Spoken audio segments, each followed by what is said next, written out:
What's up, amigos? It's me, Tommy Amico. I wanted to make a short video.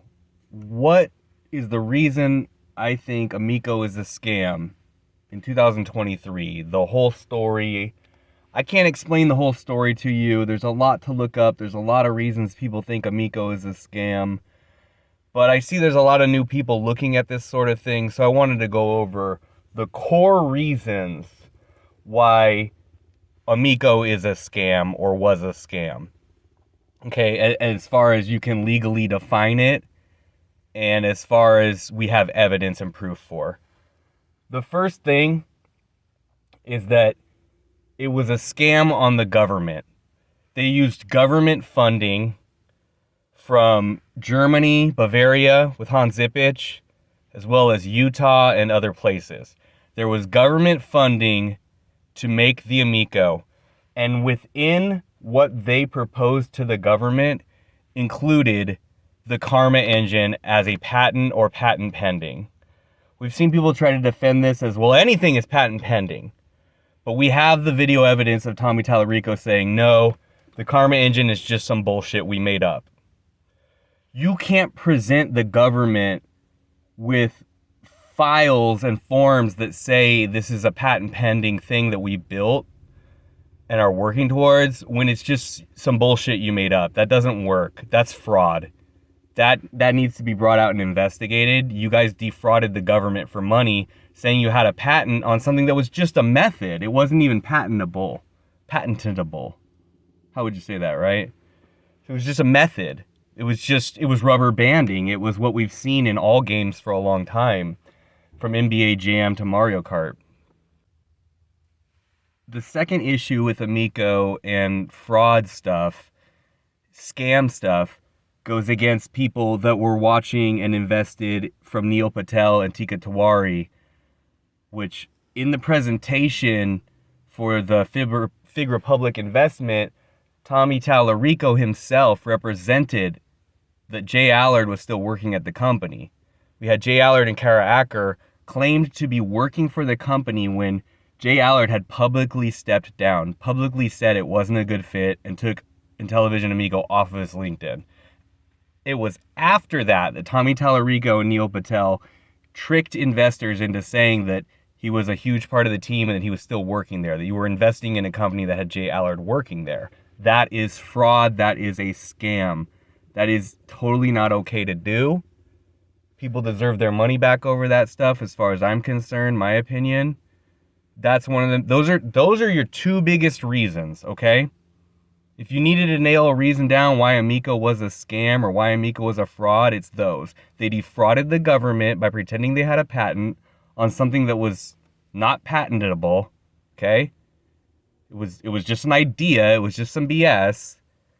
They ran to the government and said, no, we got a patent for this. We're working on a patent for this. This is a core, that was a core idea of what they were doing, okay? These are core ideas. These are big deals.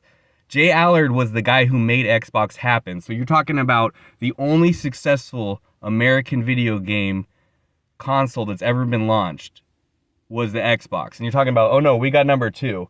Maybe you could look at Steam Deck as number 2 now, but he was saying, no, we got Jay Allard to help us facilitate number 2. We got Kara Acker, she was with Nintendo Wii. We got these people to facilitate it. If those people are not involved and you're claiming that they are and they're currently not involved, that's a huge issue. There are other things that are scam or scammy. We've brought up hundreds of things, really, from plagiarism, stolen assets, all kinds of shit. But in the biggest scope, those are your two things that we have like evidence of and could really be brought to a higher level as far as I'm concerned. And those are the reasons that I still consider this thing a scam and feel like I have verifiable proof of this thing being a scam. Was it a scam from the start? Who knows? Was this from the start? Who knows? But we have verifiable proof at this point that they defrauded the government out of money by presenting them fake documents that had claims of things. That's just what we can prove. Who knows what else on there is some shit that isn't true, right? Who knows what else kind of shit they made up that wasn't true? Those two things are verifiable. I would say lastly, I believe that, in my opinion, this is less evidence-based, but this is how I feel. I mean, this is its own evidence, right? Okay. This is a word game part. I believe that Intellivision Amico defrauded on YouTubers and fans, specifically when they made the claim that it was going into production, that production had begun. They use these words, right? Formal production, we're in production, these things like that. The tooling is done. Like, they represented it as if the thing was going into production. I think also, of course, is they didn't get the refund money back. They said you can get the refund money back. You can get a refund on your pre-order at any time. Yet many people claim they had a hard time getting it. The problem is, if you go on YouTube and say I can't get it, they tracked those people down, and YouTubers help those people get the money. So there are probably people that we don't know that asked for it back and then gave up. I don't know. That's all conjecture-based shit. And they can argue, well, it was in production from a certain point of view. That's a certain way to phrase it. It was in production, but those are my feelings. So if you need something to really ground this thing for you, to make sense of it for you, among all the other shit that's going on, among all the parodies, among everything that you see, if you needed something to nail it down, I think those are your best bets. There's plenty other shit, okay? There's plenty other shit they did wrong that made it look like a scam. Dozens, hundreds of things, okay? There's probably 150 things, okay? But I think those three we can take with us as we go along with this thing. So that's why I think it was a scam. Maybe you guys have your own feelings on it. Maybe you don't think it's a scam. I'm not sure, but that's where I'm at on it, seriously. Okay, have an Amico day.